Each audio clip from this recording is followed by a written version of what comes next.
Muy buenos tardes. A nombre de la Coordinación de Difusión Cultural y Teatro UNAM y sobre todo de la Cátedra Extraordinaria sobre Trata de Personas y Violencias en la UNAM, les damos la bienvenida. Es un verdadero honor recibir en la coordinación esta cooperación interinstitucional y recibir la cátedra y aquí Mario Luis, porque desde el ámbito de la rectoría, desde el ámbito de la coordinación, nos han instruido y nos han convencido de que el tocar los temas de la violencia dentro de la universidad es algo que ya no podemos eludir y que debemos tratar de manera constante, y en la Coordinación de Difusión Cultural y Teatro UNAM estamos de verdad muy comprometidos a hacerlo de manera conjunta y también de manera particular, ¿no? Hemos desarrollado ya proyectos múltiples bajo esta línea, ¿no? Tanto para presentar en los diferentes teatros, conferencias o para viajar con dichos proyectos a los diferentes planteles, y eso nos compromete de manera conjunta, de manera también muy particular. En esta ocasión quisiera cederle la palabra al doctor Mario Luis Fuentes, titular de la Cátedra Extraordinaria de Trata y de Personas y Violencias de la UNAM, para que nos haga una primera introducción y después cederle la palabra a Michael, Gabriel y Vicky para que nos den sus opiniones sobre el tema. Doctor Mario Luis, por favor. Muchísimas gracias Juan, gracias a todos. Una disculpa, los que no somos tan futboleros, me metí por el Estadio Olímpico. Y a las 7 juegan Pumas y Mazatlán, me enteré. Entonces, una disculpa. Hace relativamente poco tuve la oportunidad de conversar con Juan. Y es una reflexión continua que últimamente he estado viendo de algo que sentimos muchos todos. Maestra de Mexicana, me agradezco mucho, y todos los expertos que están, la doctora Sobrejero, y de muchos, y sobre todo una persona que yo sigo y tengo un enorme cariño por todo lo que ha hecho, es que ante las violencias y el horror, y en ese sentido no puedo más que poner en el centro lo que le pasó a esta joven Edith hace unos días, la revolución, no queda más que la indignación, la rebeldía, la enorme sensación de que, déjame usar una frase de Marcela Durante, ¿cómo es posible? ¿Cómo es posible esto? De acuerdo con Juan me reveló esta enorme dimensión, no solo del mundo de la estética, sino el tema del teatro. Esa mediación que hace el teatro para comunicar, dialogar y ponerlos frente a los otros.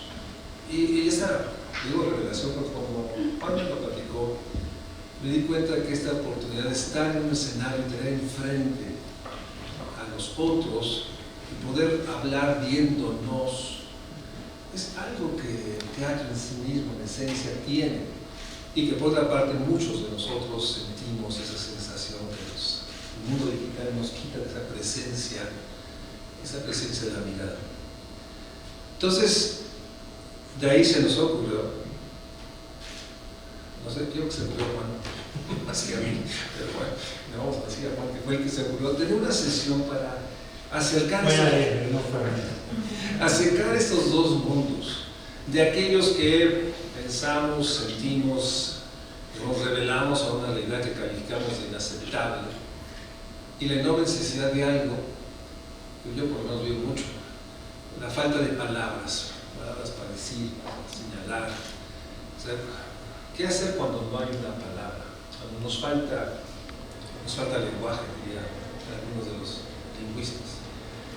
Y es donde yo, en este año realmente, he estado buscando en la estética del arte esa mediación, que nos dé palabras, que nos dé sonidos, que nos dé música, que nos dé obras, pintura, fotografía, para señalar lo que vemos y que no alcanzo a señalar, no para generar azor o asombro, sino para generar una rebeldía frontal.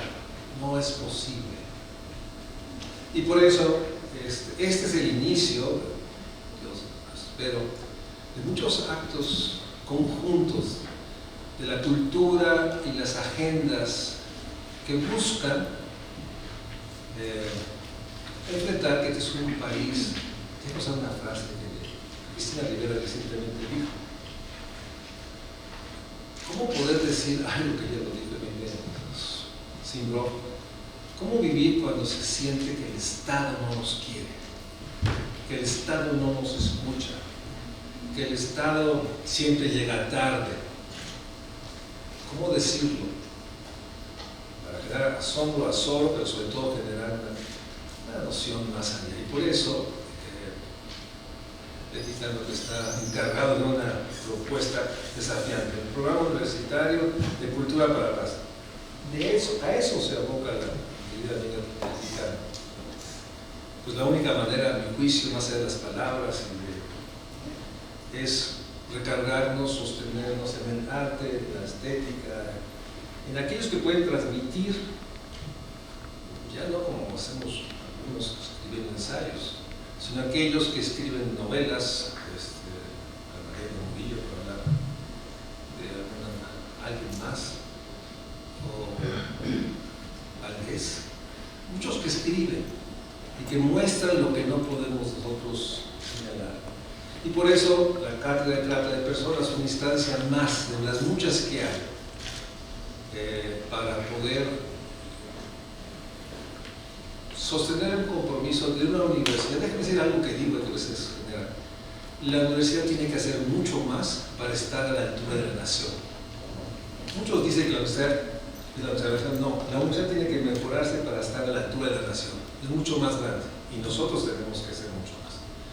Y por eso yo me recargo y amigos mutuos de toda la área cultural, sea Cintia Arceleiva, Casa al Lado, que es otro espacio único, o Anel Pérez, otra querida amiga de muchos de nosotros, ¿no? Me hace sentir, y lo hago como un reclamo a mí, reclamo a todos, nosotros tenemos que estar, las áreas que tratamos desde las humanidades, señalarlas, recargarnos, sostenernos sobre la cultura UNAM. Y Juan, en este diálogo que tuvimos, una charla en Canal 11, construimos esto, un proceso de acercarnos a los creadores, a los que expresan. Porque no basta, lo digo críticamente, no basta lo que ha hecho esta cátedra de trata, y soy responsable obviamente. No basta los concursos de tesis, no alcanzan los diplomados que hemos hecho, no alcanzan las N conferencias que hacemos, porque bueno, mi sensación es que no avanzamos, que estamos atorados. Y la poderosa investigación de Hans Obehere, ¿no? Que me ha pedido es que invente algún libro. Es impresionante lo que la reflexión académica, pero no logramos simbrar, mover, movilizar, mostrar, y por eso estamos recurriendo al cine, a la fotografía, al teatro, a la poesía, a la música. Por eso estamos aquí. Gracias Juan, ha sido para mí uno de los enormes gustos de este 26. Y nuevamente me quedo con esto. Yo estoy muy enojado por lo de Edith. Y Edith podríamos hablar mucho más. Estoy muy enojado porque llegó tarde al Estado, porque no nos hay un Estado que no escucha. Y ante eso, la UNAM, nosotros, no podemos simplemente vivir nuestra vida individualmente, necesitamos decirlo y reclamarlo.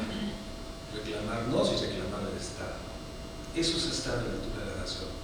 Una UNAM abierta, crítica, exigente. De otra manera, la contemplación no tiene sentido si no genera rabia.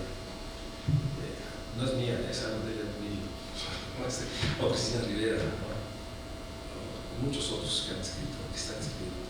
Por todo eso, gracias por estar. Les damos el foro a quienes hoy nos hacen el favor. Muchísimas gracias. Muchas gracias a todos por estar aquí. Y iniciamos. Nuevamente disculpas. Gracias, empezamos. Sonó teatro, ¿verdad? Empezamos. Me sonó teatro. Muy bien, empezamos. Mi nombre es Marco Chamberlain. Muchas gracias por la invitación a este espacio para platicar sobre estos temas. Tengo que decir que yo sé tanto de teatro como algún espectador y vengo aquí a aprender. Yo me dedico más bien a los derechos humanos hace ya muchos años, hace más de 30 años. Y acompaño a víctimas. Actualmente tengo un poco más de 10 años acompañando colectivos de familiares de personas desaparecidas, tanto empujando por investigaciones como también atención a necesidades. Hemos estado empujando por leyes, por políticas públicas.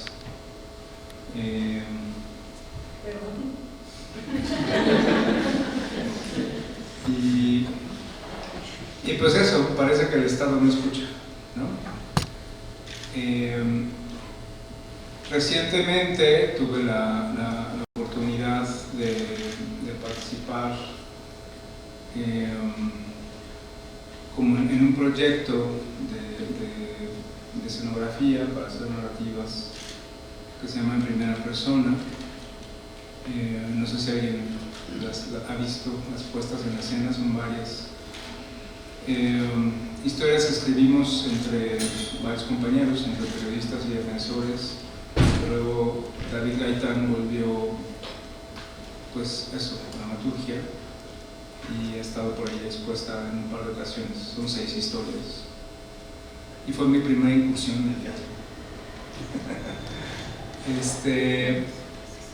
En esta idea de ir buscando estas otras narrativas, porque efectivamente escribir sobre las tragedias, escribir denuncias ante el Ministerio Público, ¿no?, o ante los comités de Naciones Unidas, pues parece que no son suficientes. Entonces ha sido, desde donde yo vengo, una búsqueda también, ¿no?, de cómo hablar de estos temas. Y bueno, gracias por la oportunidad, porque justo es el tema de hoy, ¿no? Quiero presentarles a los que sí saben. Primero la querida Vicky Alaico, que no sé si han visto su revista Encontrate. Vicky estudió licenciatura en Derecho a poco, yo creo que no sabía, ¿no? Estudió Derecho y luego en 2007 egresó del Centro Universitario de Teatro del CUT de la UNAM. En 2008 viajó a Londres con el apoyo de FONCA a través del programa de apoyo a estudios en el extranjero para cursar una maestría en movimiento en the Royal Centre School of Speech and Drama. ¿Sí? Su trayectoria se desarrolla en diversos ámbitos donde articula la actuación, la docencia, la dramaturgia, la dirección de movimiento y la producción escénica. En 2017 fundó el Ingenio del Caldero AC, dedicada a la creación, promoción y difusión del teatro, así como el impulso de actividades de educación, investigación artística e impartición de talleres. A través de su compañía genera propuestas creativas, artísticas y educativas dentro y fuera del escenario. Su trabajo escénico busca establecer un diálogo con las audiencias en torno a problemáticas sociales y políticas urgentes desde una perspectiva que privilegia el riesgo, la diversidad, el trabajo, el ensamble y la colaboración internacional. Paralelamente comparte sus herramientas con actores y no actores interesados en desarrollar habilidades de comunicación, expresión y conexión humana.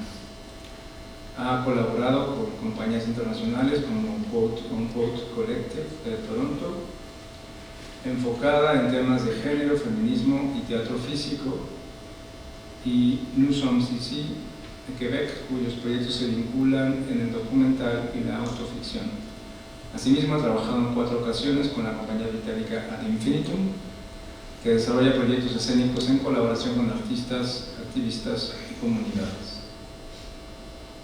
Su colaboración más reciente con Ad Infinitum fue Hasta Encontrarte, coproducción con Teatro UNAM, estrenada en 2024, donde se desempeñó como responsable de dramaturgia, movimiento e interpretación, trabajo que le valió diversos reconocimientos.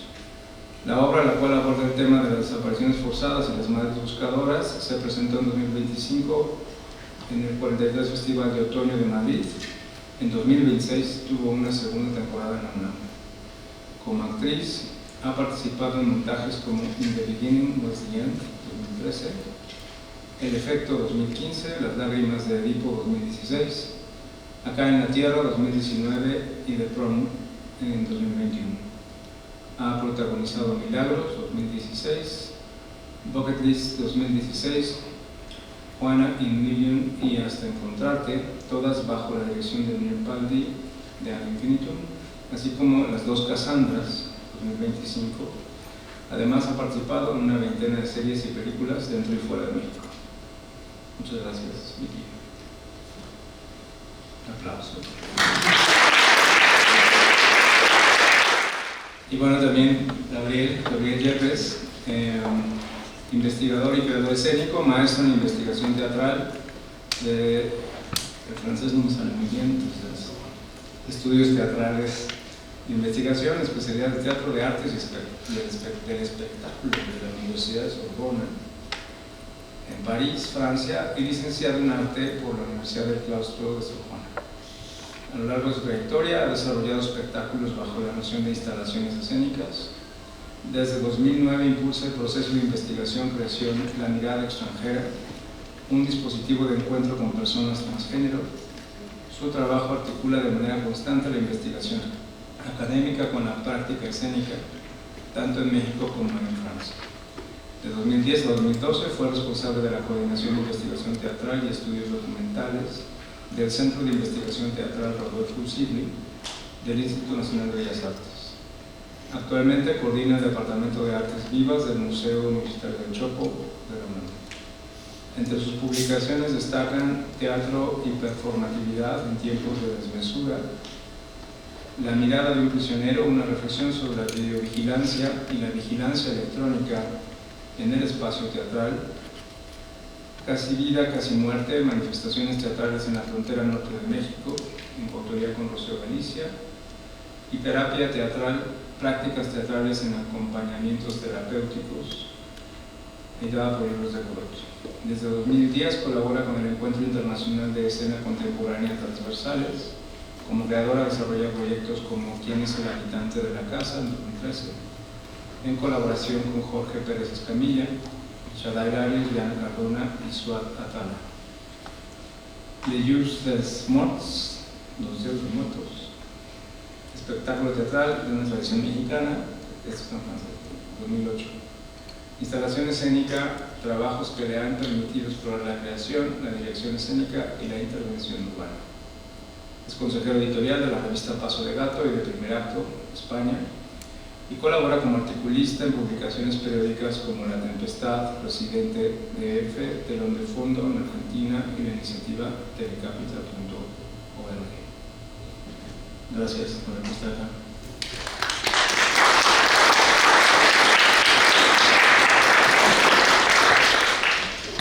Bueno, yo quería plantearles primero un escenario un poco sobre las violencias, ¿no? Decía hace algunos años el alto comisionado para los derechos humanos, no el que está ahorita de visita, sino el anterior, que México, para ser un país que no está en guerra, tiene números muy altos de víctimas. Estamos hablando de 500,000 de personas ejecutadas, estamos hablando de 130,000 alrededor de personas desaparecidas que aún permanecen desaparecidas. Estamos hablando de un aumento de desplazamiento forzado, evidentemente, bueno, ya lo mencionaron, gravemente de aumento de feminicidios, también de trata de personas, mujeres, niños, niñas, que también va en aumento. Y en una condición que ha sobrepasado, digamos, a los gobiernos en turno. Ya hoy en día no podemos decir que esto es culpa de la derecha o de la izquierda, o de tal o cual partido, porque un poco a todos los que han llegado al poder les ha ido más o menos de la misma manera, ¿no? Hoy en día el comité, hace un par de semanas, Comité contra las Desapariciones Forzadas, emitió un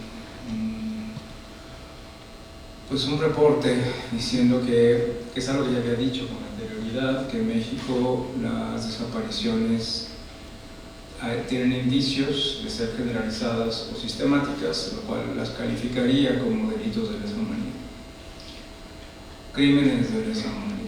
Entonces, estamos hablando del peor crimen que se puede cometer, en donde hay formas generalizadas o hay patrones sistemáticos de una política deliberada para llevar a cabo estas desapariciones, con conocimiento de ellas de manera previa. Y hay una defensa del gobierno diciendo que esto no es cierto, ¿no? Me parece que los ejemplos sobran.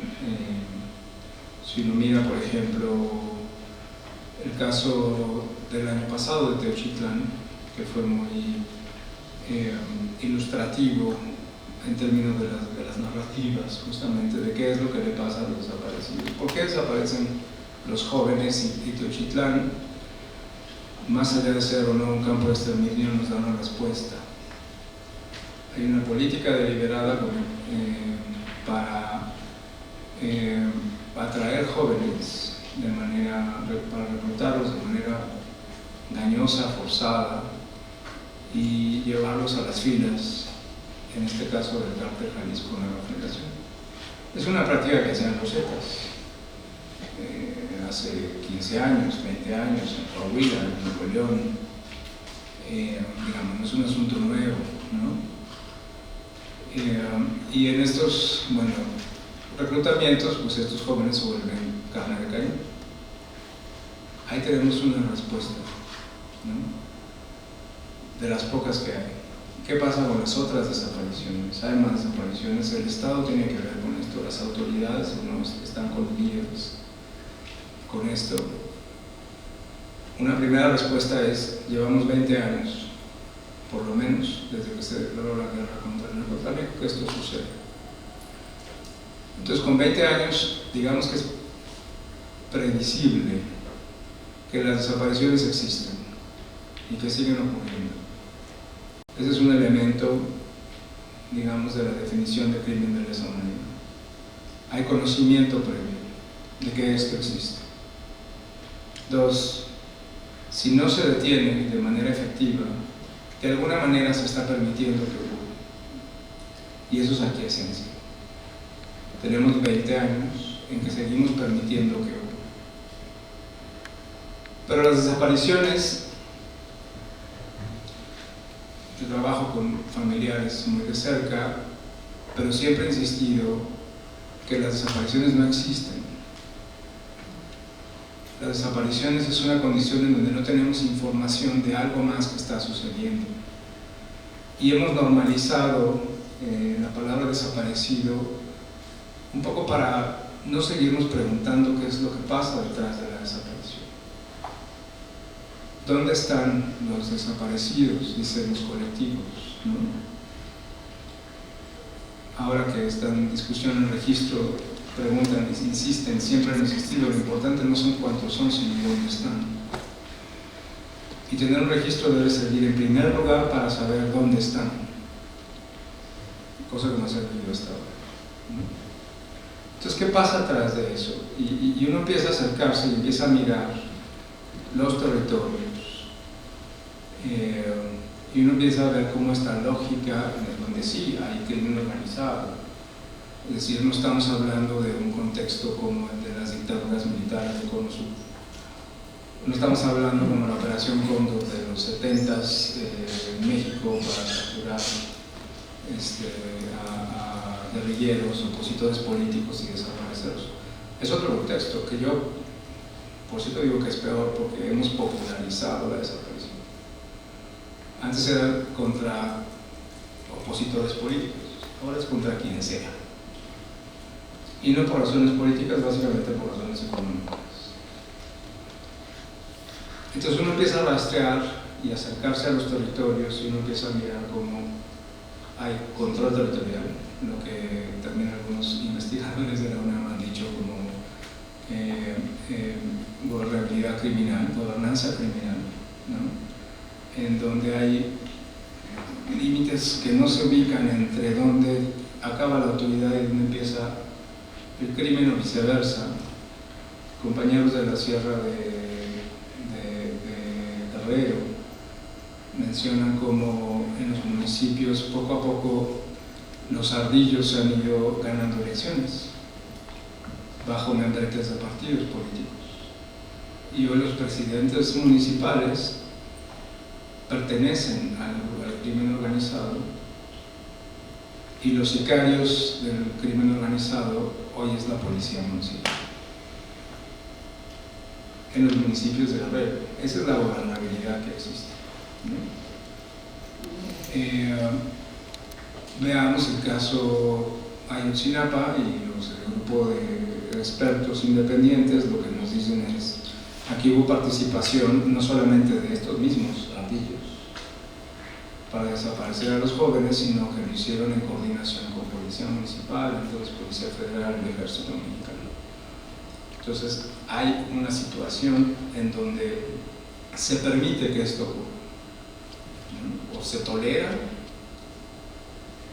se impone, se promueve. Ustedes díganme la palabra correcta, ¿no?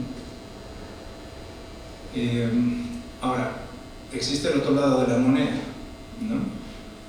Digamos, los que cometen estos crímenes, y vuelvo al ejemplo de Teochitlán, porque me conmueve mucho la historia de los jóvenes, los que han podido escapar de estos lugares y dar su testimonio de lo que sucede, y de cómo los presionan, los torturan, los drogan para atacarse entre sí,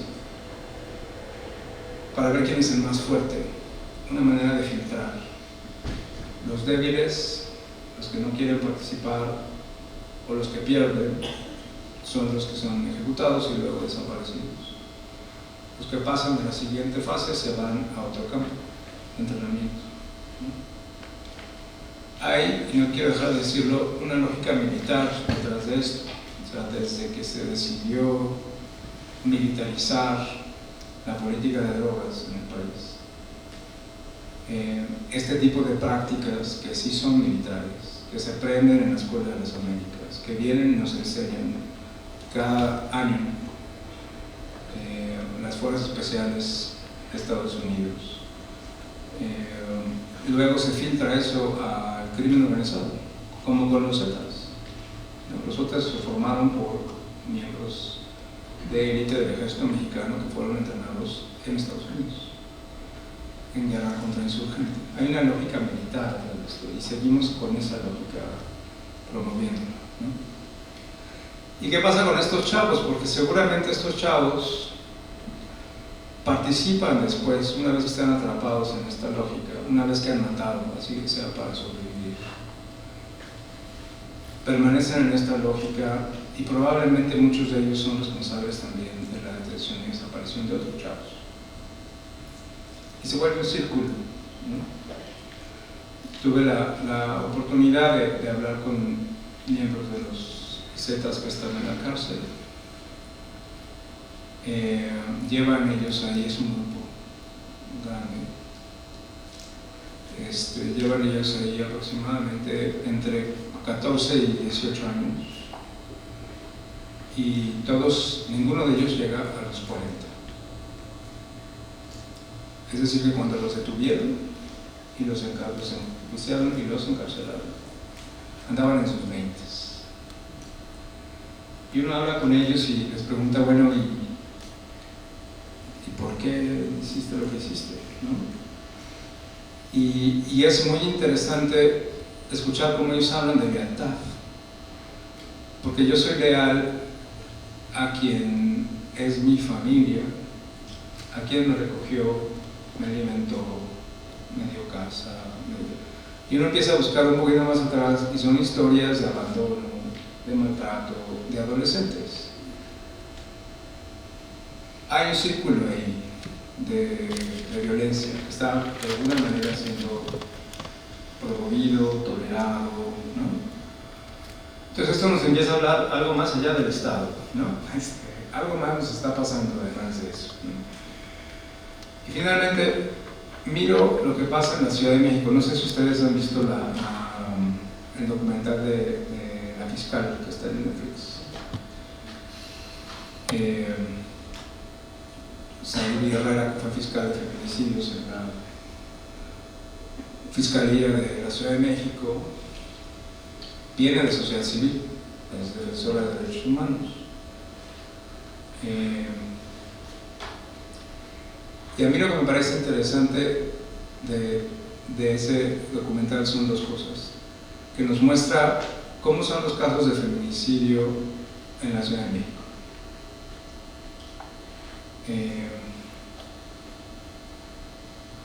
Y cómo hemos normalizado la violencia, particularmente la violencia feminicida. Está el caso que acabamos de ver de Edith. Yo me acuerdo del caso de esta otra chica, perdón que no me acuerdo del nombre, pero que ha arrojado su cuerpo adelante de la Pera, ¿no? en la carretera de Cuernavaca, ¿no? Y uno empieza a mirar los casos de la Ciudad de México de feminicidio y no se necesita un ejército, tampoco se necesita un cártel muy grande, ¿no? O sea, se necesita un tipo o dos que tengan la facilidad, ¿no?, de cometer estos crímenes. Y eso es algo que ha venido creciendo espantosamente en la ciudad. Es la segunda cosa que a mí me asombra de este documental, es darla a caminar entre tantos expedientes. Y uno dice, ¿y esto cuándo se acaba? O al revés, esto cuándo empieza, ¿no? Empieza a acabarse, ¿no? Entonces son ejemplos de casos que por su cotidianidad, casi casos domésticos, voy a decir, ¿no?, nada sofisticado, pero gravísimos, ¿no?, que van en aumento en nuestra ciudad. Entonces nos hemos acostumbrado y nos vamos acostumbrando a esa violencia. Y es otra vez como una espiral, es un círculo, ¿no?, en donde, pues, no, por arriba no va, seguramente va para abajo, ¿no? Y esa es la condición en la que vivimos. ¿Y cuáles son entonces las salidas, ¿no? Porque las familias lo han intentado todo, las familias de personas desaparecidas lo han intentado todo. Lo último es que lleven este asunto, por favor, ya a la Asamblea General, pues ya estuvo, porque ya estuvo. ¿No? Son las primeras promotoras en que estos temas lleguen a Naciones Unidas, ¿no? ¿Lo va a resolver Naciones Unidas? No lo sé. Sí sé que no es la única, tampoco va a ser la única respuesta, ¿no? Necesitamos ver por otros lados, ¿no? Ese es un poco como, de manera muy limitada, es el escenario, o un escenario que vivimos de la violencia en México, lo que les cuento ahora. Y a eso nos enfrentamos, ¿no?, todos los días, todos los días. Podemos voltear la mirada y hacer como que no. Alguien decía, hoy en día una persona de cada 1000 está desaparecida en el país. Entonces, ¿qué posibilidad hay de que alguno de nosotros conozca a una persona desaparecida o a un familiar de una persona desaparecida? Es muy alto. Digo, siempre y cuando queramos verlo, ¿no?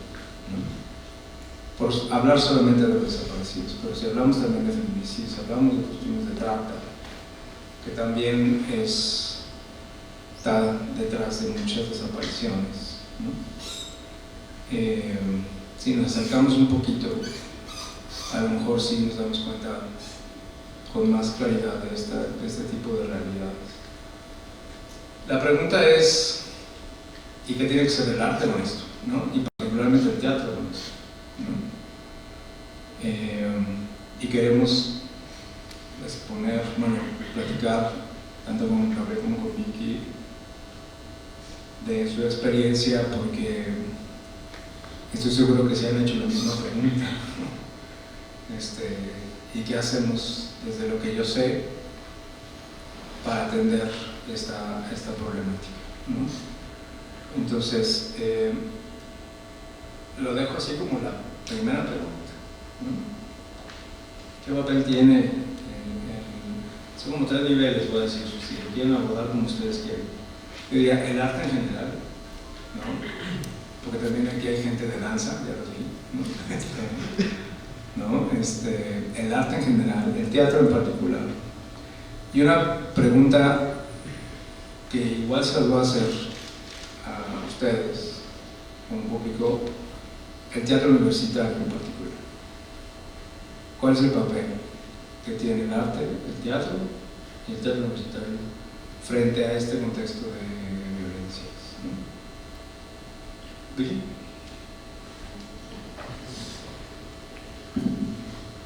Hola a todos, todas, todos. Bueno, primero decir que no soy académica, entonces hablaré desde la experiencia que yo tengo actuando, creando, y yo específicamente con este contexto que estás dando y que se está centrando mucho en desapariciones, pues haré referencia a Hasta Encontrarte, que es un unipersonal que hicimos aquí con Teatro UNAM.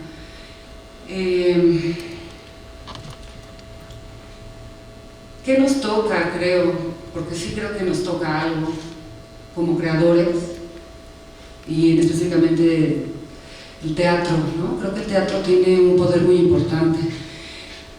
Así yo lo he vivido. En el teatro hacemos un ejercicio de síntesis, decidimos mostrar un pedazo de la realidad que seleccionamos y que al ponerlo en el escenario le damos una magnitud que permite al espectador, también a los que lo estamos creando cada momento, pues ver a detalle el evento o el tema del que estamos hablando, ¿no? En Hasta Encontrarte, pues justamente se plantea el tema de la búsqueda de personas desaparecidas. Y al tener esta como lupa grande que nos permite ver el evento, la problemática, la complejidad, pues nos toca realmente hacer una lupa que sea real, que retrate con justicia lo que se está viviendo, ¿no? Más porque, bueno, hay creaciones que nos llevan a reflexiones, pero cuando estamos, digamos, retratando violencias que son históricas, en el sentido de que ya hay un tiempo en la distancia, ¿no?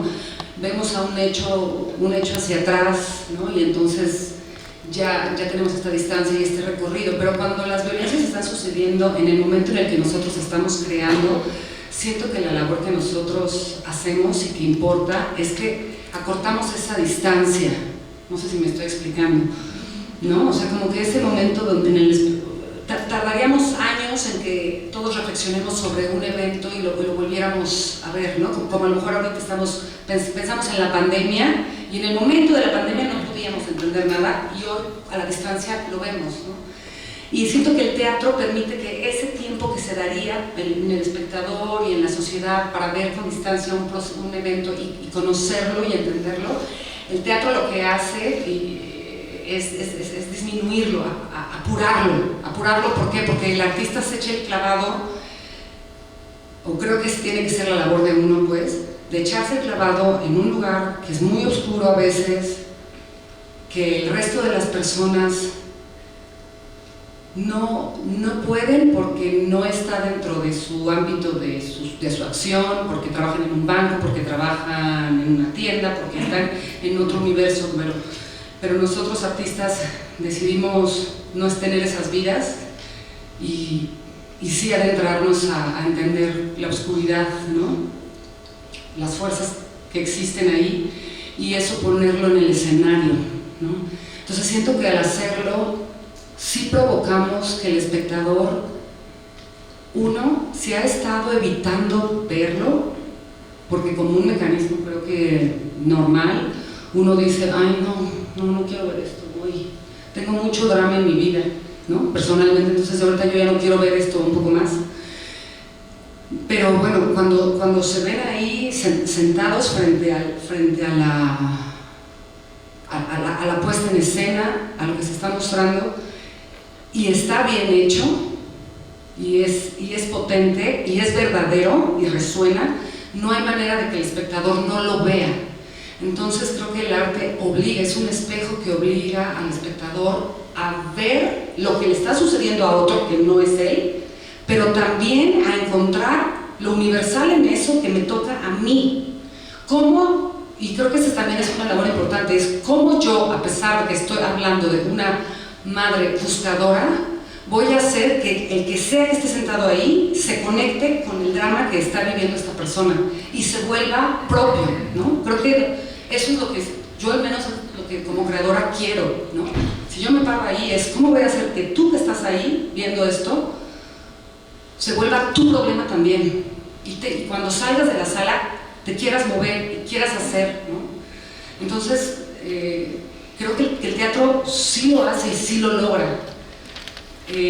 Nosotros al terminar las funciones de Hasta Encontrarte pusimos un buzón de paz afuera del teatro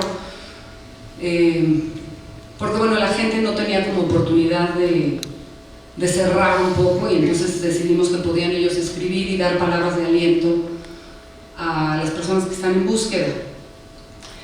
Estamos como en el proceso de justo evaluar cómo es que esto cómo estas palabras que ya la gente ha escrito, cómo las vamos a llevar hacia las madres buscadoras o hacia las personas que están en búsqueda. Ahorita nosotros estamos como justo en eso y siento que esto nos va a ayudar para, como dirían los investigadores, pues realmente saber cómo esto, o sea, cómo sí creamos puentes, ¿no? Que no sea una cosa que se quede en el aire de decir hice la obra y hay alguien ahí que sí va a hacer algo, ¿no? Que sí vamos a poder crear ese puente, porque también creo que el teatro hace eso y el arte en general, ¿no? Genera el puente para que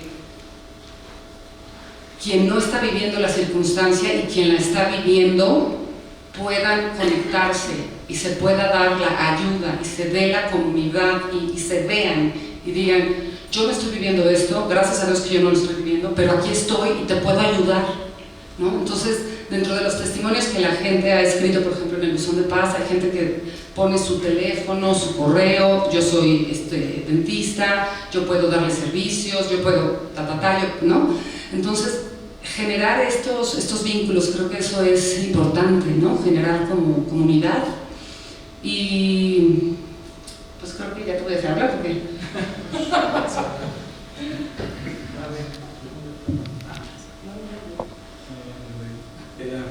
Hola a todos, buenas noches. Sí, bueno, es que son varias cosas, ¿no? De repente para seguir en las preguntas y sobre todo estas capas tan complicadas, ¿no? Y estas dimensiones como lo pusiste, bueno, son dos cosas, ¿no? Como citar a Cristina Rivera Garza cuando dice, por desgracia somos muchos, por fortuna nos encontramos. Y eso me parece que es como una clave para pensar positivamente esto, ¿no? Esta asamblea en la que estamos convidados el día de hoy.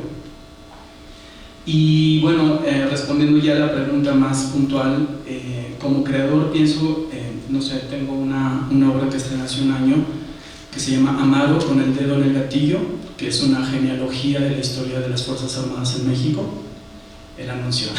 Tendremos unas funciones en el CENART en mayo y realmente una revisión puntual sobre cómo se ha articulado el poder político militar en México y por qué nunca ha habido una dictadura tácita, pero como siempre hemos vivido bajo una dictadura militar.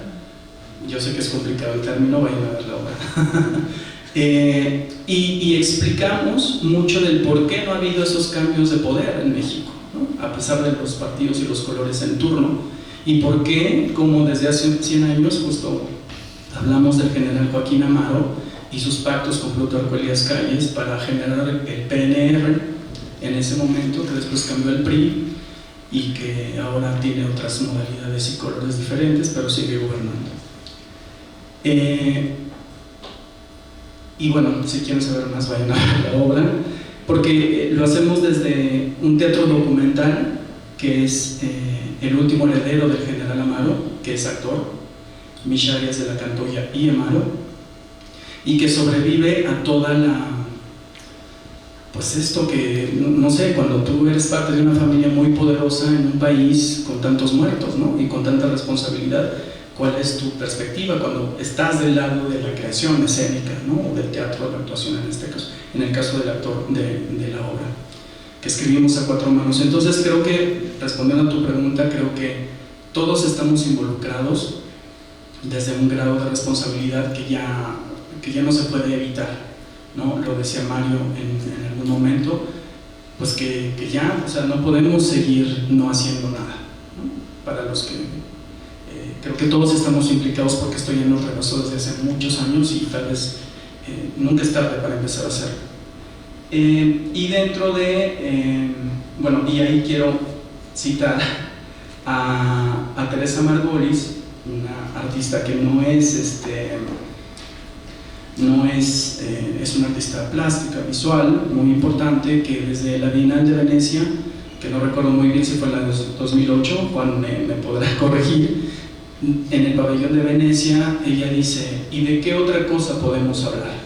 Y tiñe todas las cortinas de uno de los palacios en Venecia de sangre de ejecutados en México, ¿no? Y la censuran y le cuesta una relación diplomática al embajador, en fin, todo un rollo, pero es 2008 me parece, por ahí. Y ya pasaron cuántos años, ¿no? Y su última obra, que está en Monterrey, que se titula ¿Y ahora cómo salimos de aquí? Entonces, me parece que esa primera pregunta que hizo en esa Bienal y su última exposición resumen estos 20 años en los que hemos estado metidos, ¿no? ¿Cómo salimos de esta? Bueno, y luego, pues tengo como la doble responsabilidad de ser creador, pero también funcionario de la UNAM, en el sentido de tener una responsabilidad que agradezco mucho, pero que creo que se articula, y te lo decía justo en las preguntas, que me gustaría compartir en algún momento algunos ejemplos de esas obras que hablan más de lo que yo pueda decir, y que creo que justo aprovechando la capacidad de lo escénico y del espectáculo en un sentido de espectacularidad, poder mostrar estos trabajos rápidamente. Son varios, pero también me puedo detener en algún momento. ¿Sí? Bueno, exacto, ahí está. Bueno, justo cuando tuve esta invitación pensaba en varios de los proyectos que hacemos en el Museo del Chopo, y justo no lo digo por el Museo del Chopo, lo digo por la UNAM. Me parece que esto no sería posible si no estuviéramos amparados dentro de la universidad. Me parece que para responder, ¿no?, a la invitación, Teatro UNAM, las cátedras, todo lo que articula la universidad en ese sentido, me parece que vamos en la misma línea, y por eso decía desde las artes vivas en la UNAM, ¿no? Y bueno, voy a empezar rápidamente con un proyecto que es un recorrido coreográfico para mujeres que caminan solas, que se llama Nocturna, te lo pongo así para que lo puedas ver, de Ámbar Luna, y es un dispositivo. Notamos que había no notamos, en la alcaldía de Cuauhtémoc mucha violencia contra las mujeres. Se hizo un proyecto que articulaba desde las paradas más cercanas al Museo del Chopo un acompañamiento coreográfico para mujeres de los barrios, San Rafael, Santa María la Ribera, Atlampa, y se unían en las tardes y bailaban, ¿no? La idea era conocerse, platicar, se esperaban en las paradas de San Cosme, Revolución, Buenavista, e iban caminando hacia la Alameda de Santa María. Es una experiencia simbólica, muy sencilla, pero pensada desde un pensamiento creativo, ¿no? Desde un acompañamiento creativo, coreográfico, y que empezó a generar muchas alianzas de mujeres que vivían en los mismos barrios y que nunca se habían visto, nunca se habían conocido, y que tal vez no llegaron a formar lazos de amistad, pero sí de compañerismo, de acompañamiento, y que hasta la fecha hay redes, ¿no?, en los barrios que se van generando de estas mujeres que caminan solas, ¿no? Así se llamó el proyecto. El espacio público como lugar compartido. He puesto algunas frases para que en lo que voy hablando ustedes pues puedan también tener una idea de qué estamos hablando. Otro proyecto es Nupcial, trazos en torno a la violencia doméstica, y ese lo hicimos al final de la pandemia porque el índice de violencia intradoméstica aumentó muchísimo, que es este reflejo, ¿no?, de estos seres humanos encerrados, y el poder cómo se distribuyen esos espacios que nos dio muchos indicadores de cómo está nuestra sociedad en el mundo y en México, y fue revisar testimonios de mujeres que dentro de su idea del matrimonio pues tuvieron ciertas experiencias. Hubo donaciones de vestidos de novia, intervención directa que expusimos en una de las galerías, rituales en torno al matrimonio, ¿no? Por decir, el ritual, el contrato y la acción colectiva, ¿no? Se hicieron peregrinaciones, las llamábamos, hacia proyectos compartidos, y finalmente una celebración de mujeres. En este proyecto nosotros, yo como productor no participaba, digamos, había solo mujeres que estaban en el entorno, había un cuidado muy específico que se solicitó por parte de la colectiva, entonces también estuvo delegado solo la producción a mujeres, ¿no? Y después tenemos un blackout. Qué bueno. Ahí está. La Biblioteca Roja Mexicana, este es un proyecto de Gabriela Halak, que es de Argentina, y de Tomás Alzogaray, con un acompañamiento de Liliana Diegues, quien es una académica de la UAM y que ha trabajado mucho la performatividad de la búsqueda, por ejemplo, su último libro, y los escenarios liminales, donde trabaja la noción de performatividad, búsqueda, y también tiene otro libro que se llama Cuerpo sin duelo, que habla sobre la imposibilidad del duelo frente a la desaparición y no a la muerte, es decir, qué pasa cuando tú no sabes con certeza que murió la persona que estás buscando. Hay una imposibilidad de ese duelo y es un duelo permanente, ¿no? Sobre eso habla. Y este proyecto lo hicimos en 2018, les puse las fechas un poco para que se den cuenta de cuántos, o sea, ya es una tarea que venimos pensando desde hace varios años, y con Liliana Diegues diseñaron este espacio de significado de documentos. Habla de los documentos desde la Guerra Sucia, los documentos prohibidos, si quieres, para que los vean, no sé si las pueden ver, ¿sí? O acá. Usamos las vitrinas históricas del museo para meter estos documentos. Hicimos una especie de exhumación simbólica de estos documentos, por ejemplo, del archivo de Ayotzinapa, que pusimos expediente ocultar mostrando, ¿no? Que es esta normativa. México es un país que legisla mucho, pero que no ejecuta, no ejecuta las leyes, no obedece las leyes, se vencen todos los plazos, vamos a todas las comisiones de lo que quieras, se escribe mucho, pero en la práctica no pasa. Y el expediente de Ayotzinapa, no sé si lo conocen, pero es un expediente enorme, que lo juntamos todo, no me acuerdo cuántas hojas son, pero todo está así como lo ven ahí, tachado. Entonces no puedes leer nada. Y el gobierno dijo, lo entregamos. No es legible, pero está entregado. Entonces, el ocultamiento, la representación, siempre estamos dentro de una ficción, realidad muy extraña en México. Todos los expedientes y finalmente estos vínculos que se hacen entre artistas, asociaciones civiles, activistas como María Herrera, por ejemplo, o Mario Vergara, que desafortunadamente falleció ya, fueron acompañadores de estos proyectos, ¿no? Trabajamos con ellos. Aquí está la imagen de María Herrera, quien junto con Javier Sicilia en 2010 empezó el movimiento de No Más Sangre. Y bueno, después tenemos estos espacios de diálogo, de habla, de asamblea con personas colectivas, ¿no? Después tenemos otro proyecto que es Zona Clausurada, de Teatro Línea de Sombra, con Jorge Vargas, Alicia Laguna, Eduardo Bernal, 2022, y que habla de un campo de exterminio en una reserva ecológica de Tamaulipas, El Cierro. Esta reserva ecológica es de muy difícil acceso y los grupos criminales la tomaron para hacer literalmente campos de exterminio durante más de 10 años. Ellos descubren este lugar junto con periodistas de Elefante Blanco, que es un colectivo de periodistas de Tampico principalmente. Empiezan a hacer esta investigación y lo empiezan a traducir en, por ejemplo, lo que ven en las imágenes son tejidos bordados de colectivos que se dieron a la tarea de bordar los nombres, de bordar toda una maqueta de la zona de la reserva ecológica. Aquí están, por ejemplo, estas flores que simbólicamente representan a cada uno de los desaparecidos, que en conjunto tejen ese bordado, esa colectiva, ¿no?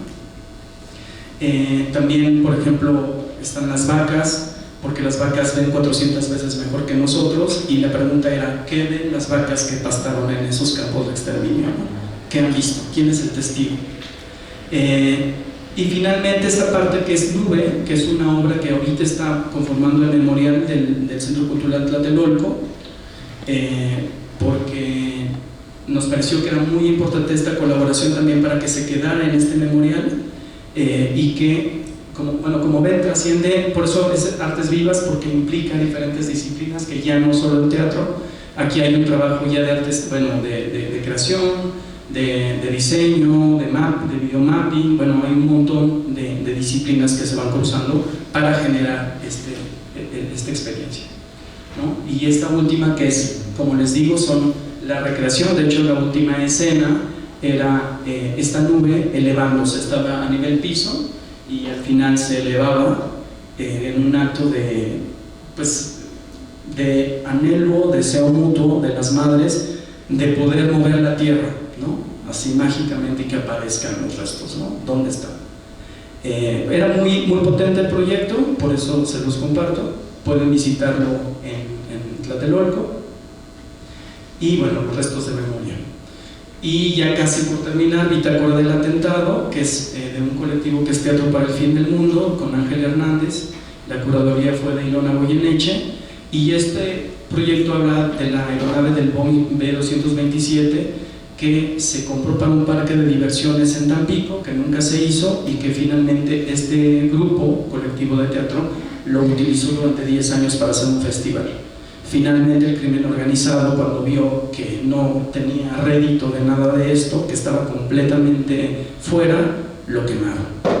Entonces la compañía al final recupera los restos del avión, y sobre eso hacemos una instalación, y nos proponen una instalación para recuperar como archivo estas piezas y invitar al público a conocer esta historia, ¿no?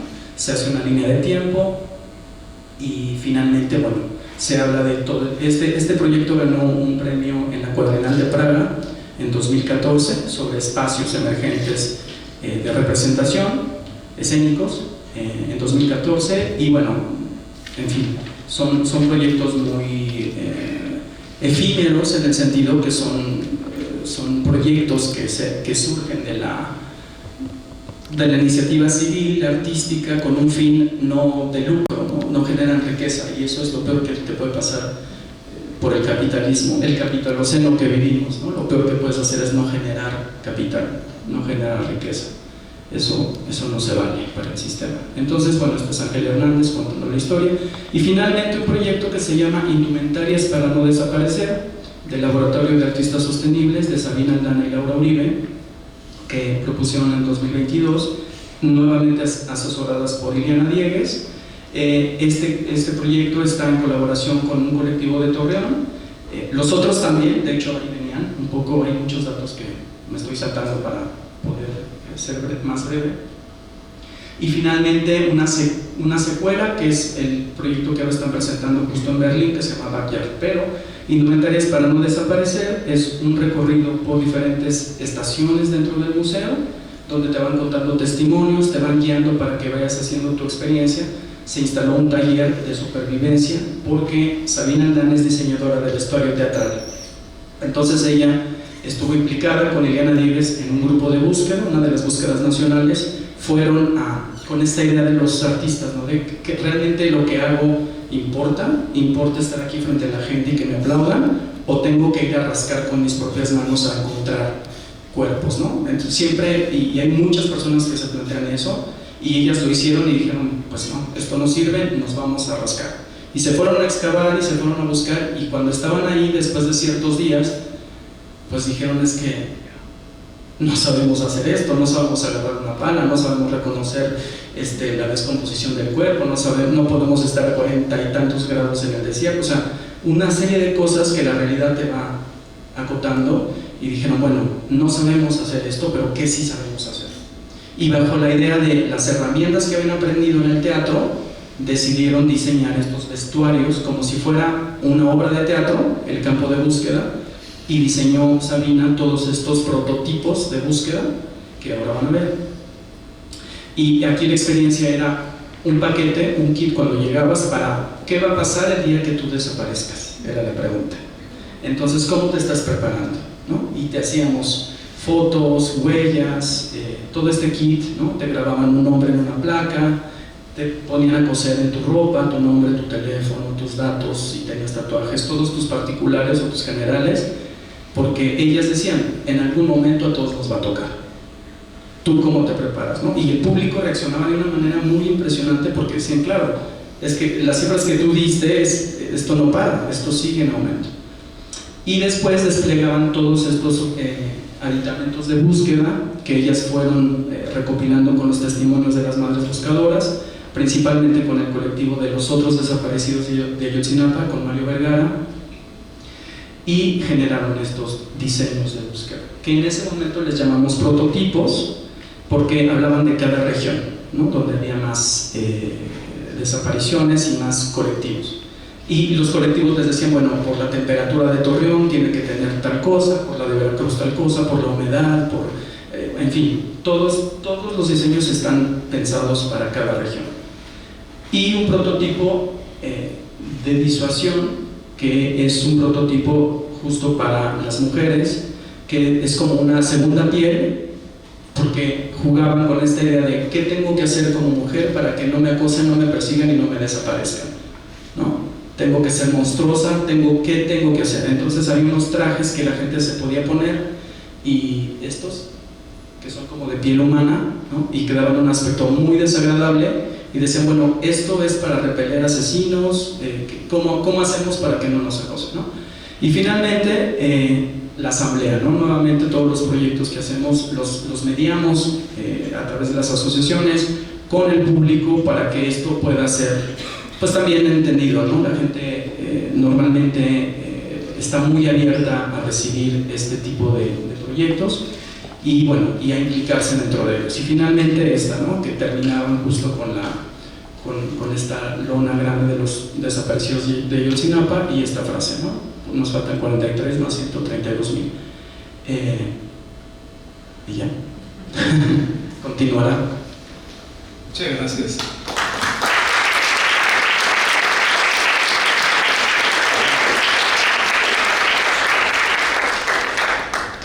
Hay una... Digo, es importante como un poco entender ustedes desde dónde lo viven, ¿no? Pero no podemos dejar de preguntar también, junto con esa pregunta, ¿cuáles son los dilemas éticos, ¿no? A los que uno se encuentra con esto? Sobre todo si pensamos que el teatro aporta a la justicia, a la paz, ¿no? Pues nos mete en un escenario ético, ¿no? Un propósito de carácter ético, ¿no? Yo he visto algunas obras que no se lo preguntan, o sea, que muchas veces cuando discutimos esto dicen, bueno, pues es mi libertad de expresión, ¿no? Entonces yo digo lo que quiero, ¿no? Y algunas sí son, lo hemos discutido, pues como apología de la violencia, ¿no? O sea, está muy bonita tu danza, pero pues me hablas del feminicidio y termina con la muerte, o sea, me repites una escena, ¿no? Que no contribuye éticamente, ¿no? Entonces, el dilema y sobre todo la pregunta de esta mesa es ¿cómo contribuye el teatro, ¿no? a mejorar las condiciones de paz, cómo enfrentar la violencia?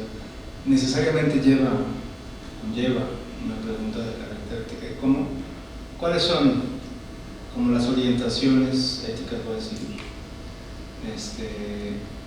los límites y los dilemas? No sé si han hecho la pregunta, yo creo que sí.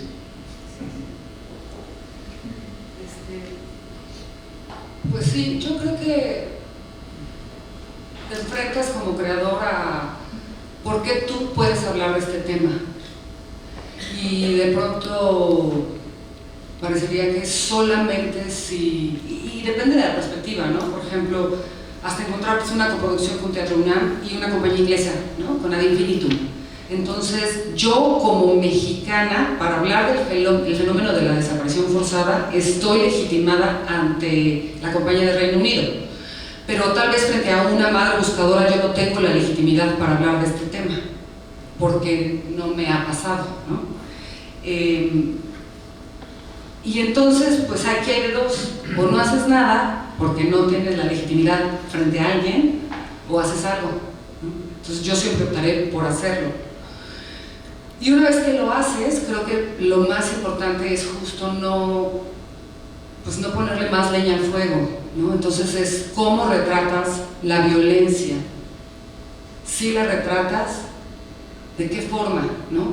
Y dónde está, en el caso muy específico de Hasta Encontrarte, que para quienes no vieron la obra, pues es un unipersonal donde Alma es una madre buscadora,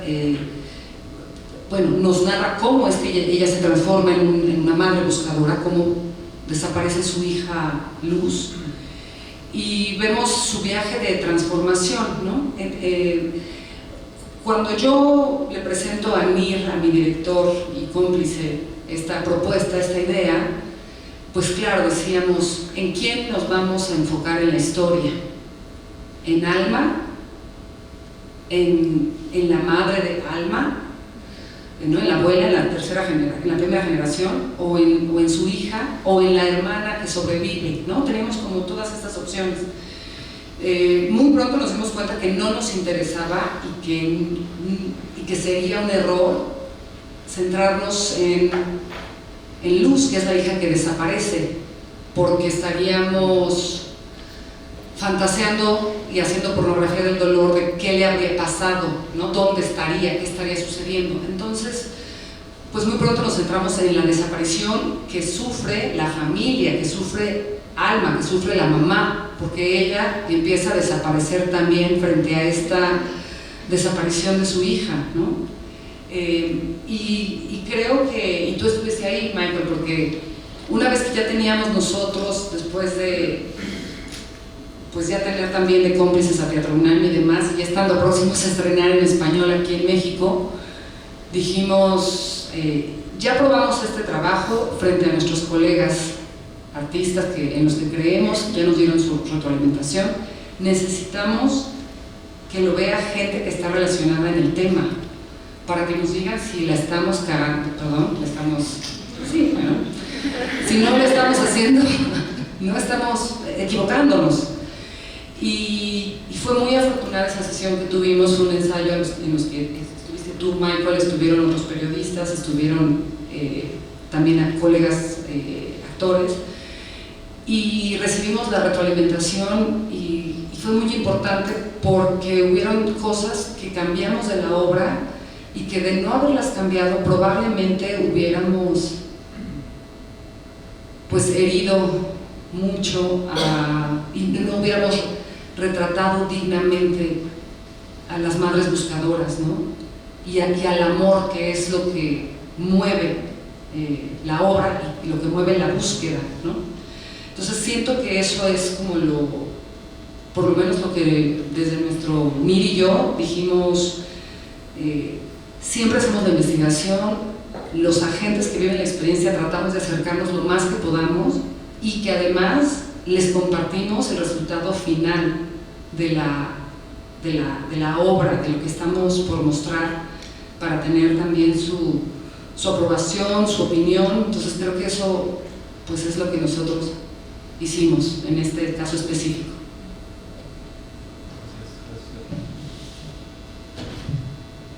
Pues yo creo que siempre es un campo de la subjetividad, ¿no? Trabajamos con eso. Siempre hay un riesgo que hay que tomar, siempre, porque lo peor que puede pasar es como quedarte callado, no hacer nada, ¿no? Pienso, justo pensaba en Lucrecia Martel, en una conferencia que dio hace muy poco, decía que ella seguirá hablando de las temáticas aunque no pertenezca a sus grupos, pese a todo el riesgo que eso implica, ¿no? Porque ella puede hacerlo, puede hablar, y porque gracias a una Bienal de Cine en Berlín la gente se va a enterar de que eso sucede en Argentina, y mientras eso siga pasando, lo seguirá haciendo, ¿no? Entonces, creo que hay un dilema ético, y me gustó mucho esto que dijiste, ¿no? Yo como mexicana ya estaba asegurada para hablar de la desaparición forzada porque soy mexicana, en Inglaterra. Pero en México se volvió a poner la pregunta, o sea, ¿cuáles son los márgenes en los que nos movemos y en los que se mueve la representación? Entonces, y lo digo porque hay esto de obras que se presentan, no sé, pienso en Antígona González o El Invencible Verano de Liliana con Cecilia Suárez y la otra con Marina Itavira en España, ¿no? En Madrid, ¿no? ¿Cuáles son los parámetros para representar ese dolor y esa falla que tiene el Estado en México?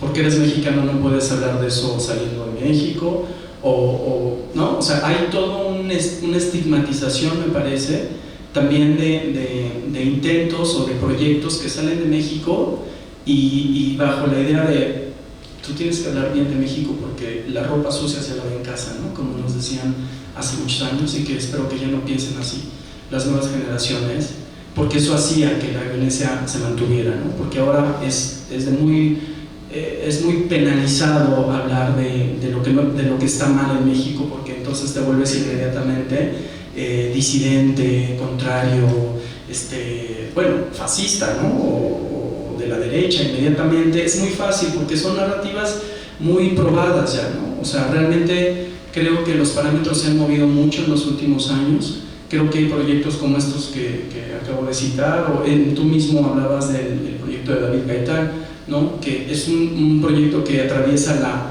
dramaturgia de un evento que no es real con actores, ¿no? Ahí podría ser súper problemático, ¿no? Tú participaste en él, pero no estuviste en escena y se llama en primera persona, entonces ¿quién habla? ¿No? Ahí, o sea, no tengo la respuesta, pero tengo muchas preguntas. ¿Es legítimo? ¿No es legítimo? ¿Cuánta gente se enteró? Tal vez había gente que no se había enterado y tal vez para muchas personas no será la mejor manera, pero si eso llegó a alguien que no sabía y que puede tener conocimiento de esa experiencia, pues me parece que ahí, ¿no? Vaya, son escalas que se van modificando, siento. No es esto sí y esto no, porque ahí entraríamos en el blanco y negro y no nos llevaría a mucho. Iliana Diegues habla mucho de la ética y la representación y de la poiesis, ¿no? La creación y la ética, de cómo se van construyendo, y creo que está muy bien tener cuidado. Los proyectos que yo les mostré, por ejemplo, todos están con un acompañamiento y tienen algo que es, lo tengo que decir así, no hay representación teatral. Hay un agenciamiento de un grupo de personas que a través de las herramientas escénicas están compartiendo una experiencia sensible, ¿no? Hay como vueltitas ahí de la representación y códigos que te van haciendo encontrar herramientas para poder hablar, no sobre el otro ni en lugar del otro, sino con el otro, o hacer que el otro hable, ¿no? Finalmente esa es la noción de dispositivo, ¿no? Que daba Michel Foucault, ¿no? Máquinas para hacer ver y hacer hablar, ¿no? También, y eso es lo que somos, ¿no? Un dispositivo, pienso, que nos volvemos eso, ¿no? El contenedor de ciertas cosas, y con esta capacidad que tiene el teatro de comunicación, que no tiene, porque finalmente el teatro es conocimiento a través de una experiencia sensible. No es que te pongas a leer una tesis o que leas un artículo, y bueno, todos los que escribimos artículos y hacemos tesis y todo dentro de la academia lo sabemos, pero Mario lo decía, ¿no? ¿Cómo conectamos con el otro? Bueno, esas herramientas sí son muy del campo del arte, muy del campo de lo sensible, muy del campo de la empatía, por ejemplo, ¿no? El teatro tiene ese poder de ser empático, ¿no? De generar esa catarsis, de generar esa identificación del otro en lo que está viendo en escena. Entonces, no sé, no estoy contestando porque no tengo la pregunta, pero creo que sí, lo voy a puntualizar y lo voy a cerrar así para cerrar la idea. Me parece que mucho del discurso de quién puede hablar por quién responde a este fascismo al que estamos entrando ahora, y que va anulando los discursos y va anulando la solidaridad entre las personas. Yo he trabajado muchos años con la comunidad trans, sin ser persona trans, y es un proyecto que empecé en París en 2007 y funcionaba de una manera muy fluida, las chicas hablaban, los chicos hablaban, y de un tiempo para acá sentí esto de tú no puedes, porque tú no puedes hablar de la pobreza porque no eres pobre, tú no puedes hablar de eso. Entonces digo, claro, lo que busca un discurso de ese tamaño, desde mi perspectiva, es anular los lazos sociales que podemos establecer entre nosotros. Si yo no puedo hablar o yo no sé cómo y le digo a Vicky, tengo esto, porque yo lo he visto, yo he visto cómo las madres buscadoras, como la comunidad transgénero, en fin, muchas comunidades que se ven en el escenario o que ven reflejada esa parte de esa realidad. Yo de verdad nunca he tenido la experiencia contraria, siempre he tenido esto de decir gracias porque yo no sabía cómo explicar esto. Tal vez puede suceder que eso suceda, más bien eso sucede a veces, pero en mi caso creo que tenemos que tener cuidado con quién puede hablar con quién y cómo nos volvemos también ese sensor, ¿no? De tú no puedes, porque a ti no se te ha desaparecido nadie, bueno, entonces nadie va a hablar, ¿no? Entonces Aristóteles no hubiera escrito nada, ¿no? Sófocles, porque no les pasó lo que ahora conocemos. ¿Quién es el testigo también de eso? ¿Cuál es nuestro papel social frente a esta comunidad? Bueno, a mí me parece que si respondes. O sea, hay un imperativo ético, y también Vicky lo mencionaba muy bien, que es como nos acercamos al otro, a la otra, cómo miramos al otro, ¿no? Y cómo lo hacemos, ¿no? Cómo reflejamos, somos ese espejo, ¿no? No de lo que yo pienso o cómo lo percibo, sino yo como canal, ¿no? Y eso implica metodologías también de carácter éticas, ¿no? O sea, por alusión directa en primera persona. Tuvimos un ejercicio muy interesante porque ahí son historias de personas reales, es decir, están en escena los nombres de personas que efectivamente fueron víctimas, ¿no? Entonces era muy importante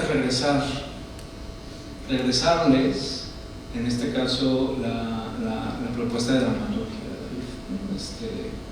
Y saber su opinión. Y ahora sí hay que aprobarlo, ¿no?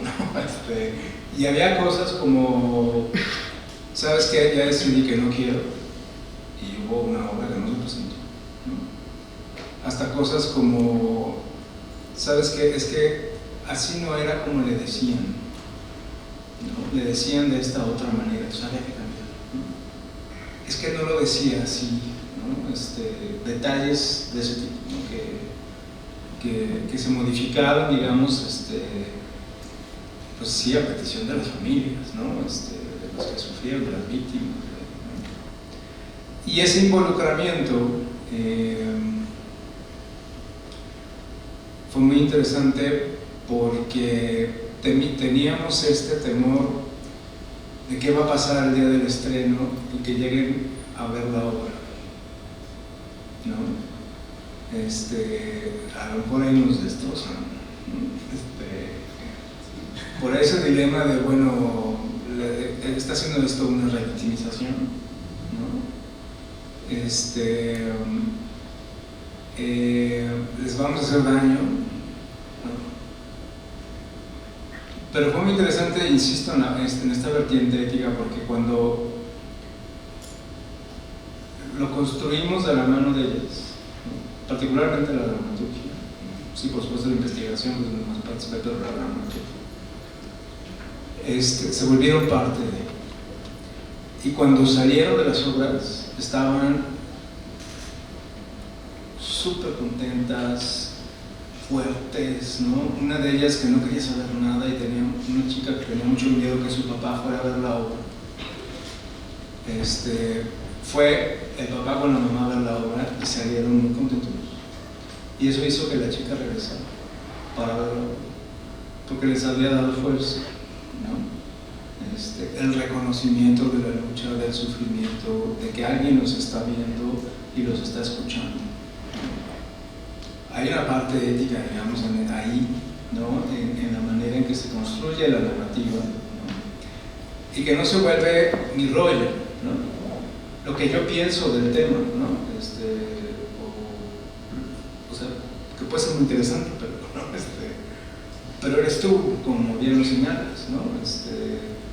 Efectivamente no sabemos de cómo se la para, ¿no? Entonces, pues hay que ir con ellos para entender esa violencia y el sufrimiento,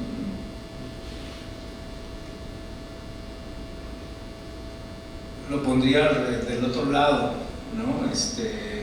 Porque también hablamos de los perpetradores, ¿no? Y también hay, ¿cómo hablamos de los perpetradores? ¿No? Del ejército, por ejemplo, ¿no? Que lo pongo no para que me lo respondan, sino nada más para problematizarlo más. O sea, hay diferentes, sí, por un lado, actores, voy a decir, ¿no? No en el sentido teatral, sino social, ¿no? De los que podríamos hablar, ¿no? Podríamos hablar de una sociedad indiferente, podríamos hablar de las víctimas, podríamos hablar de los perpetradores, ¿no? Podríamos, ¿no? Y habría que meter esta vertiente ética también en eso, ¿no? La investigación, sí, y el diálogo, ¿no? En la medida de lo posible, ¿no?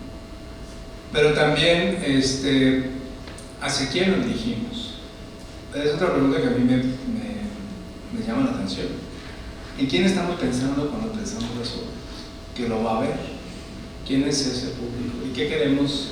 Ya lo dices tú un poco, Vicky, ese efecto que buscamos. Desde esta perspectiva de queremos incidir, ¿no? Luego entonces, ¿a quién nos dirigimos? ¿No?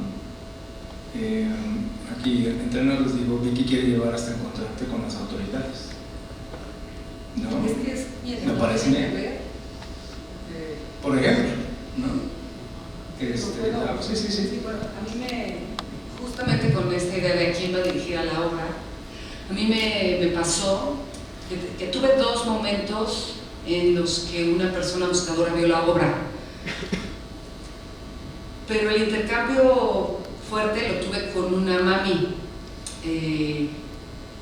En la última función de Hasta Encontrarte en la UNAM, nos intercambiamos teléfonos y me habló en la mañana el otro día y me dice, me dormí pensando en ti y me desperté pensando en ti.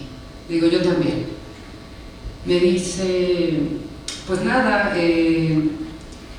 voy a decir textual lo que me dijo ella. Me dijo, ver ese espectáculo, me dijo, no sé qué estaba pensando cuando acepté ir a verlo. Me diste en la madre, fue una putada. Le digo, ok, estoy entendiendo algo, no es una obra para ustedes, ¿no? Dijo, yo veía las escenas y decía, y ahora viene esto, y ahora viene la autoridad, y ahora no le van a querer dar esto, y ahora le van a pedir dinero, y ahora la familia se va a ir, y ahora no sé qué, y tal. Me dijo, te faltó esto, ¿no? Me dijo, yo estaba enojada cuando la gente aplaudió al final. Debo decir que yo no salgo a recibir ese aplauso, pero la gente lo hace. Y ella me dijo, oh, cuando la gente aplaudió, yo quería morir. Dijo, no puede ser que estén aplaudiendo esto. Y me dijo, y me fui como enojada, pero después lo pensé y dije, alguien tiene que hacerlo. Alguien tiene que hacer lo que tú estás haciendo. No puedo ser yo, porque yo estoy buscando a mi hijo y a los hijos de otras.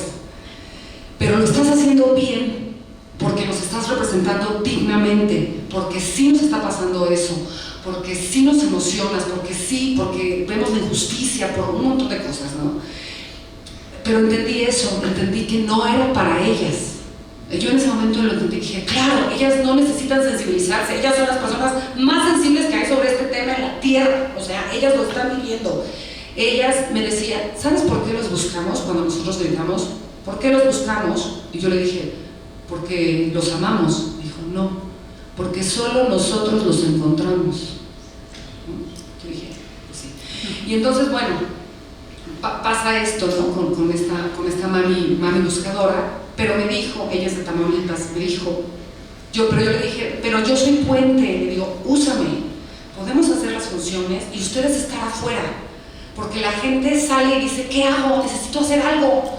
Escriben en el buzón de paz, pero a lo mejor eso no es suficiente, ¿no? Entonces estamos, pues, o sea, estoy en contacto con ella, esperamos que podamos hacer funciones allá en Tamaulipas, con varios colectivos, también hay todo un tema político al respecto, pero bueno, en fin, pero bueno, es lo que uno va entendiendo sobre la marcha, ¿no? Y uno entiende que para quién es la obra, y sí, alguien tiene que hacerlo, pero hacerlo bien, porque si no, pues es complejo, ¿no? Se vuelve más doloroso para ellas, porque entonces está la cosa de estoy lucrando, ¿no? Están lucrando con mi dolor, y eso no debe ser, pues.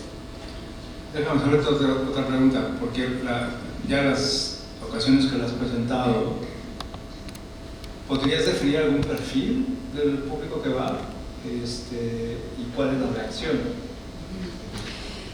Pues yo creo que la reacción ha sido uniforme, creo. A ver, también creo que el público que viene, nosotros hemos presentado la obra en el Teatro Santa Catarina y aquí en el Sor Juan, en la UNAM, y dimos 2 funciones en el Festival de Otoño de Madrid. Yo pienso que pues la gente que es público de la UNAM son personas pues que están relacionadas con el tema, sensibles ya, o sea, no es esa, a ver, que salen choqueadas, creo que la norma es que la gente sale así de, ¿qué pasó? ¿No? En sí que es muy fuerte la obra, o sea, no sé qué pasó, pero sí es como una bomba, hasta encontrarte. Pero sí me doy cuenta que esto se lo tenemos que presentar a las autoridades, a ese ministerio público que le pidió dinero a la madre de Edith. Esa persona tiene que ir a verla. Ajá. Son ellos los que no están entendiendo. Y ahí es cuando, ¿cómo es posible? ¿No? Uno dice, ¿cómo es posible? Y entonces uno se llena de ira y dices, ¡ay! Pero no podemos, ¿no? Tenemos que calmarnos, entender, porque también como vemos al perpetrador, como vemos es un círculo de violencia también, podríamos hacer la historia de él y ver cómo nosotros somos también partícipes porque él también fue un niño al que le brillaron los ojos y extendió las manos buscando a mamá, pero tal vez mamá nunca llegó, ¿no? Entonces, en fin. No voy a responder la pregunta porque ya no me acuerdo cuál era. Pero creo que justo esto que decías, pensaba en que el teatro es, la escena es, digamos, lo contrario a lo obsceno, ¿no? Lo que está fuera de la escena y lo que se muestra, ¿no? El lugar de la mirada, digamos. Pero también el teatro es el único lugar social que tenemos para ensayar la vida. En ningún otro lugar vas a ver algo así y luego vas a salir y aplaudir. Lo digo porque no es que le aplaudan al evento que estás relatando, le aplauden a la capacidad que tienes de comunicar lo que estás comunicando, ¿no? Entonces también hay como estos matices del público que de repente, ¿por qué le aplauden? Bueno, estamos en el teatro, no estamos en el campo 55 en Torreón, ¿no? Ese también, eso es muy importante decirlo, porque muchas veces la responsabilidad que se le atribuye al teatro es como vamos a salvar al mundo, lo que les decía, ¿no? Bueno, lo intentamos de generar una conciencia, como decía, el teatro le habla a todo el mundo, principalmente, como tú decías, a los perpetradores, porque yo estoy seguro que si estas personas hubieran ido al teatro y se hubieran formado desde una apreciación artística y hubieran tenido la oportunidad de hacerlo, tal vez no estarían haciendo lo que hacen, ¿no? No lo sé, pero creo que cuando una persona puede tener esa formación, esa educación, todas esas herramientas cívicas, sociales, ¿no? Es mucho más difícil ver al otro como un pedazo como un encargo, ¿no? ¿Por qué lo asesinan? Pues porque es un trabajo, ¿no? Deberíamos de llamarle a eso, trabajo. Estoy trabajando, ¿no? Descuartizando cuerpos. Porque los testimonios, lo digo porque he leído muchos testimonios que lo ven así, ¿no? Porque me pagan, porque era una orden, porque la cadena de mando, porque tengo que hacerlo, ¿no? Hannah Arendt habla del tonto útil, ¿no? Que es esto, esta cadena de personas que están en función del poder y que se vuelven perpetradores, ¿no? Sin la conciencia. Si tuvieran la conciencia de lo que están haciendo, pues tal vez no jalarían el gatillo. Entonces yo creo que el teatro tiene esa fortuna, y sobre todo creo que el teatro desde las infancias es una herramienta invaluable para la sociedad. Sí, lo creo absolutamente, y lo he visto con colectivos. Creo que desde la formación tendría que estar en este país la formación artística todo el tiempo. Y ya nada más una acotación: hace algunos años, cuando cambiamos de color de régimen en este país, me invitaron a una conferencia con la ONU y observadores de prisiones, y era la primera vez que iba a dar una conferencia de apertura sobre prisiones y observación en México, ¿no? Y mi sorpresa fue que todos los que tenía en el panel, esto fue en San Luis Potosí, eran directores de penales, todos los del país, o la mayoría. Era impresionante. Un auditorio enorme en el Teatro de las Artes de San Luis, bueno, de ahí del Centro de las Artes, y la mayoría eran directores, por lo que dices, ¿a quién le estamos hablando? Directores de penales, ¿no? Entonces yo tenía un discurso, tenía la conferencia escrita, y cuando me di cuenta de eso estaban 2, 3 gobernadores, Guanajuato, San Luis, bueno, en fin, y los observadores de la ONU, en fin. Y entonces me vino la curiosidad, entonces hice una encuesta. Entonces les pregunté a cada uno de ellos: ¿cuál es la última vez que fueron al teatro? ¿Cuál fue la última vez que asistió a un evento cultural o artístico? ¿Cuándo fue la última vez que no? Entonces todo relacionado, y era lamentable.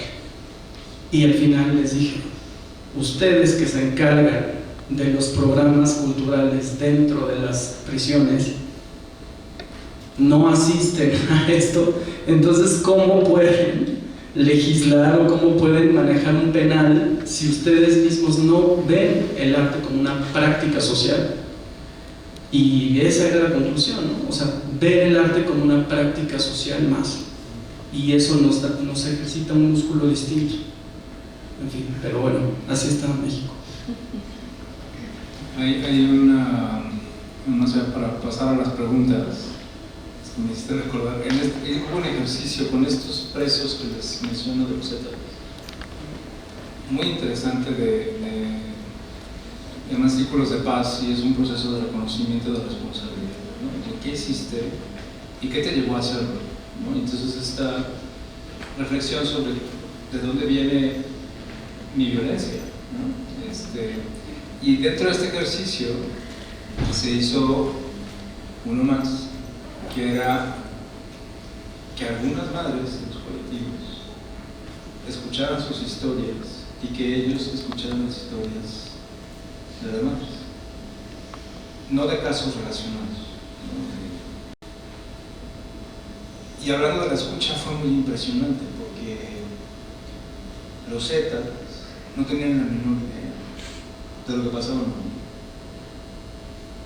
y se quebraron escuchando a las mamás, ¿no? Y las mamás no tenían la menor idea de dónde venían estos chavos, y sigo siendo chavos porque son chavos, ¿no? Y por qué hicieron lo que hicieron, ¿no? Entonces esa capacidad de comprensión del otro,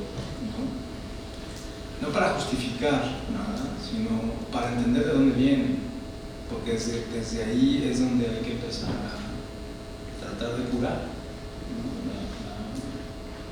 la sociedad, y es eso, ¿no? Y uno de ellos me decía, uno de estos Zetas, porque había un cierre ahí muy oficial, y estaba el jefe de la cárcel, y me decía: este cuate me torturó cuando llegué, ¿no? En fin, la violencia está en todo, ¿no? Pasemos a las preguntas. Yo les tengo una pregunta. ¿Cuál es el papel del teatro universitario frente a esto que hemos escuchado, frente a las violencias? ¿A quién habría que dirigirse? ¿No? ¿Para qué? ¿Cómo? tiene sentido. Hay un deber ético, ¿no? Está a la altura, pues, en la presentación, ¿no?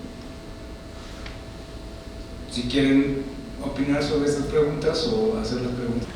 Este espacio lo tenemos establecido, no es más que ustedes conocen bien las lógicas. Déjenme, no me decía hace rato, ¿no? Esta reunión cumplió lo que platicamos. Y sí cumplió. Primero porque una pregunta que nos hacemos los maestros académicos es ¿cómo conocemos lo social? O sea, ¿cómo conocemos? Algunos dirán los medios, ¿no? ¿Cómo conocemos qué es lo social? ¿Cuáles son cómo está mediado en la situación de que pues muchos conocen lo social por los números, por esos ejercicios de tratar de usar los datos? Pero yo lo que planteamos es que conocer lo social también es estos instrumentos culturales, estos grandes dispositivos que nos permiten aproximarnos a la gran manera de comprender lo social, no explicar, no buscar la causalidad, comprender lo social y lo que nos significa. Yo estoy convencido y por eso para mí fue una enorme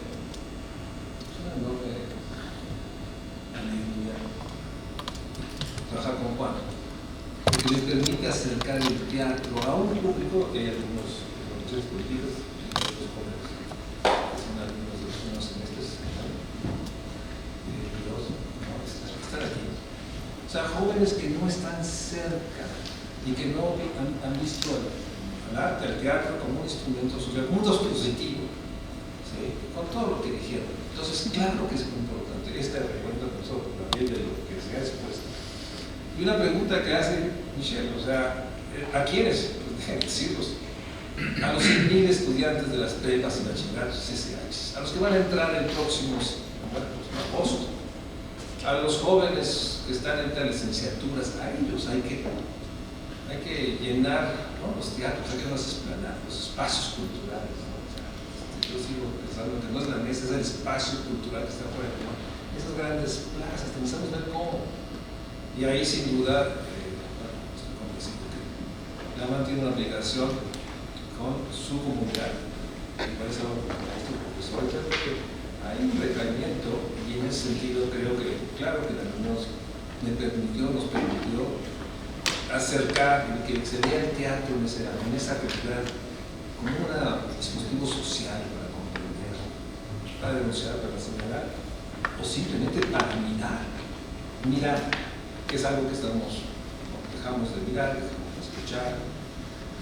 Creo que tiene esa enorme potencia, todas las artes, ¿no? Y en ese sentido, yo quiero agradecerle a Tatiana Colón, la directora del MUAC, que nos prestaron, y me quedo con esta, es que ha sido muy poderoso lo que han dicho todos los tres. Bueno, a mí me dice algo que Cristina Rivera, qué suerte que nos encontramos aquí, nosotros. Nada más encontrarnos. A veces es mirarnos y saber que son muchas, pero nos encontramos. Y creo que es una suerte, ¿no? Y en esa realidad, todo lo que estudiaron, todo lo que señalaron, todo lo que nos recordaron, nos decían qué va a pasar el día que desaparezcas. A mí nunca me había sembrado tanto una reflexión, ¿no? Nunca había pensado en eso, en esa parte. Y obviamente me quedo con esto, porque el teatro para mí es un acto de estar junto a otros, unos arriba, otros abajo, y uno observa y uno mira, es como estar en la mesa, ¿no? O sea, hay una parte interna de aquellos que oyen la música, de alguna manera actúan. Y en ese sentido, yo creo que el teatro es, junto con la poesía, la literatura, que nos puede dar guías para entender lo que es sufrir, lo que es esperar, lo que es no saber. Nos da algo para sostenernos, y claro que se aplican muchos riesgos, necesidad. Y claro que siempre estamos en el límite. Déjenme platicarles, yo, por un espacio que tengo Canal 11 que hago entrevistas, una vez al mes entrevisto a una mamá buscadora. Y lo hago para el sentido que lo más importante es que pongan la foto. Este es Emilio, hace 5 años. Ya no sé cómo será ahora. Se perdió a los 15, yo ahora tengo 20, entonces ya cambió. Puedo entrevistar hace poco a una hija que busca a su padre. O sea, al revés. La hija buscando a su padre. Pues yo creo que eso es lo que tenemos que hacemos todos los que tenemos un espacio. Es, nuevamente los que hacemos ensayo, miren lo que estoy viendo, miren esto es lo que se nos da, porque no hay esa mediación. Hay una, por distintas razones, no es el espacio.